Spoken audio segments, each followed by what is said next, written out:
President, my name is Enyinaya Baribe, and I represent Abia South. My point of order is Order 72, Mr. President.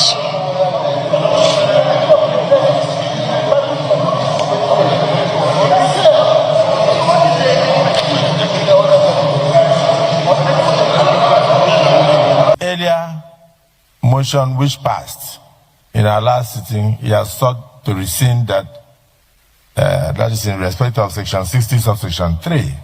And this is what he says: that the presiding officer shall electronically transmit the results from each polling unit to the IREF portal, and such transmission shall be done after the prescribed form EC8A has been signed and stamped by the presiding officer and or countersigned by the candidates or polling agents where available at the polling units, because sometimes you don't see any polling agent.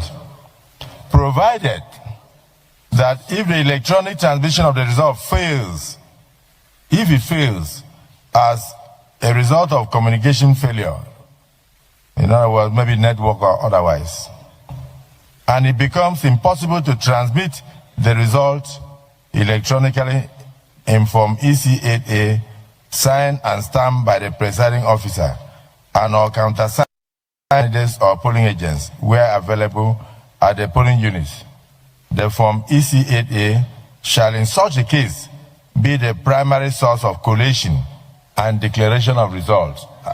Today may be remembered as a turning point in Nigeria's democratic journey. After an emergency session of the Senate, led by Senate President Godswill Akpabio, lawmakers have accepted the idea of mandatory real-time electronic transmission of election results. For many Nigerians, this sounds like just another political announcement.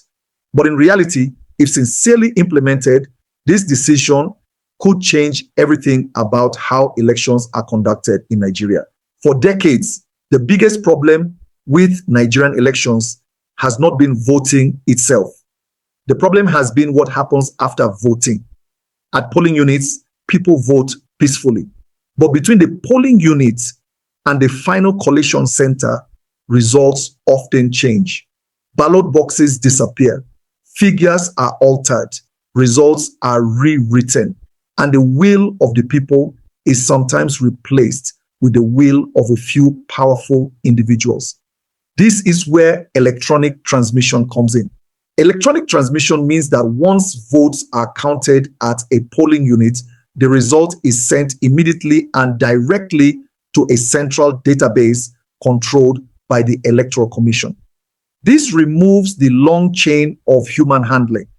It removes many opportunities for manipulation, and it creates a digital record that can be verified. If this system is fully and honestly implemented, it could restore trust in Nigerian elections. For the first time, Nigerians may truly believe that their votes count. This reform could change politics in three major ways. First, it will change the behavior of politicians. When politicians know that results cannot be easily altered at collation centers, they will be forced to campaign harder. They will be forced to listen to the people. They will be forced to earn votes, not manufacture them.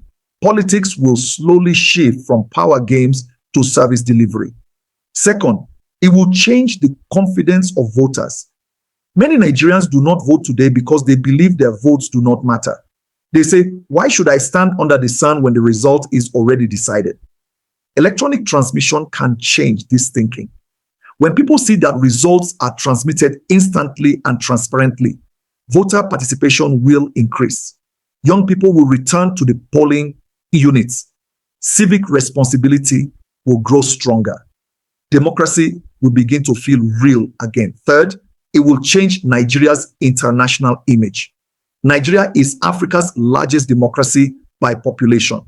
Yet every election is followed by court cases, violence, and accusation of fraud. A transparent digital results system will show the world that Nigeria is serious about reform. It will attract more respect, more investment, and more confidence in its institutions. However, there is an important warning. Passing a law is not the same as enforcing it. Nigeria has many good laws that are poorly implemented.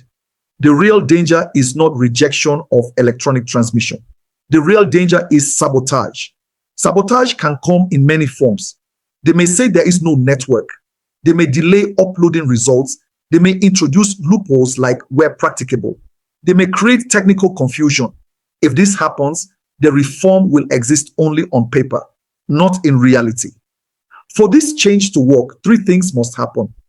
First, INEC must be fully prepared with strong technology and nationwide coverage. Second, political leaders must allow the system to work without interference. Third, Nigerians must remain vigilant. Citizens must demand transparency. Civil society must monitor the process. Journalists must expose any attempt to weaken the system. This reform is not for one party. It is not for one region. It is for the Nigerian people. It is about protecting the sacred power of the ballot. If implemented sincerely, future elections will be decided at polling units, not in hotel rooms. They will be decided by voters, not by godfathers. They will reflect the voice of the people, not the strength of money or influence. History teaches us that democracies do not collapse suddenly. They collapse slowly when citizens stop caring. But democracies also rise when people demand fairness and truth. This moment is an opportunity. It can become a symbol of national renewal, or it can become another missed chance. The choice lies in implementation. If Nigeria gets this right, elections will never be the same again. And for the first time in a long time, hope may replace fear at the polling booth. This is not just a Senate decision. It is a test of Nigeria's commitment to democracy.